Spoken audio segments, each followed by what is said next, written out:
The Lord be with you. A reading from the Holy Gospel according to Luke.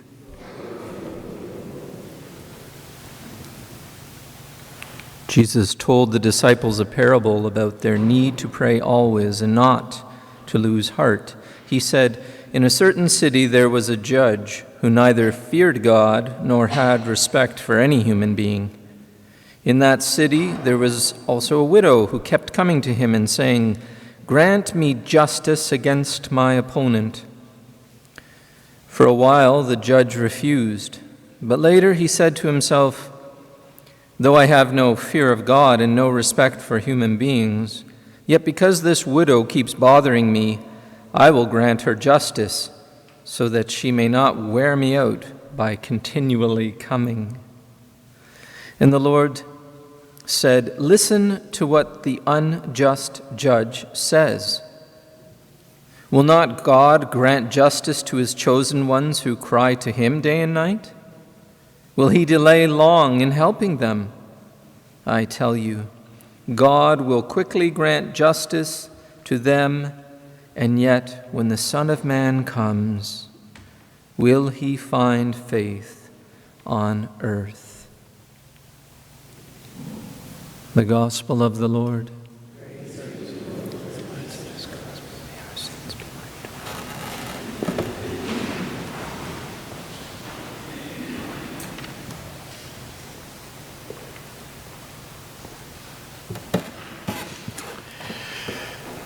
This week I was at the wake of the late Sister Marie Bitts.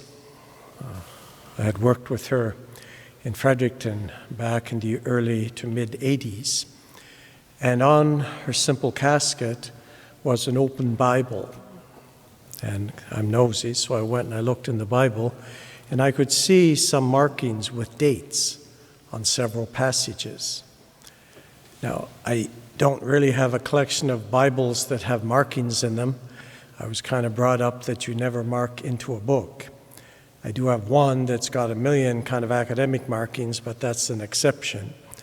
But I do have passages that are kind of marked in my heart, similar, I think, to Sister Marie's passages marked in her Bible.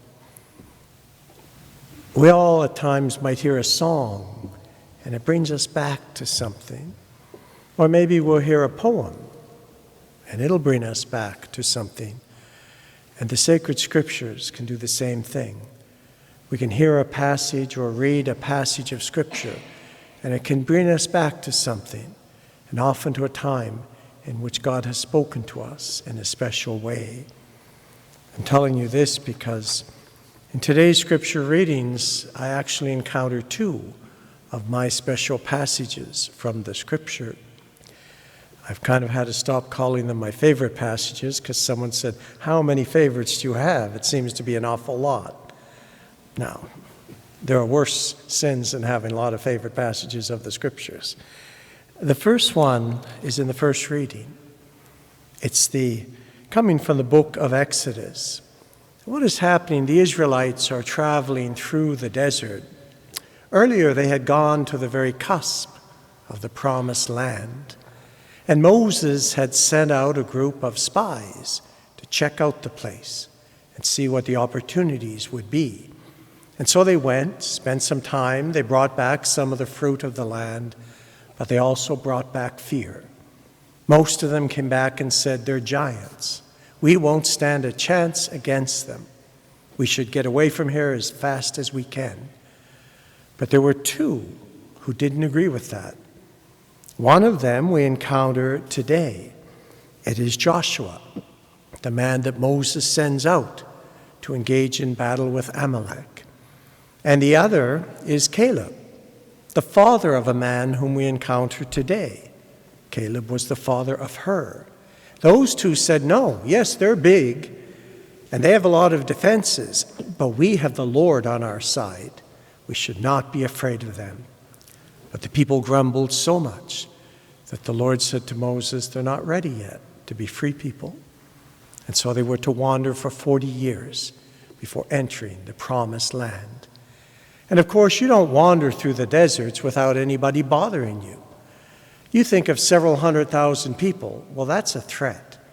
It's a threat to other nomadic peoples, and it's a threat to the cities in the area. So they were constantly having to engage in battle with these people as they spent those years wandering through the desert. And today it's a battle with Amalek. And how does Moses fight it? He wants to be on top of a hill overlooking the battle. He wants to be holding the staff of the Lord, which has proven to be an instrument of such power. And he takes with him for support his brother Aaron, the priest, and Hur, the son of Caleb, who had been one of the ones who was so strong that, no, we need not be afraid of these people. And so Moses is up there and he's holding the staff. And as long as he holds it up, things go well. But Moses isn't young. As the time goes by, his arms grow heavy. And as the staff starts to drop, the battle changes and it goes against Israel. So Hur takes one arm and holds it up. And Aaron takes the other arm and holds it up. And before they did that, they put a chair, not a chair, but a rock that he could sit on. And for the rest of the day, they held up his arms, holding the staff of the Lord. And by the time the sun set, the battle had gone with Israel. It's such a powerful image. The help of the Lord through the staff, the help of family through his brother Aaron, and the help of a friend through Hur, the son of one of his warriors, Caleb.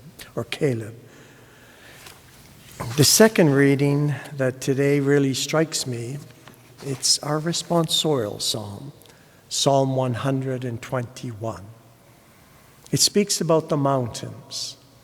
Now, those who know me know I've got a bit of a weakness for mountains. Now, I have to be honest, you're never going to see me with a Sherpa, climbing up 20,000 feet. That's kind of not my thing. You might see me riding up on a thing and then walking the last couple of 100 feet to the peak of the mountain, moving slowly because the air is not always all that thick at the top of 7, 8, 10,000 feet. And that love of mountains, it goes back to my years of study in Europe. And I remember this particular passage coming spontaneously out of my mouth on a Christmas morning, 1979. I was a deacon, preparing to be ordained a priest in several months' time, traveling with another classmate of mine, a deacon from California.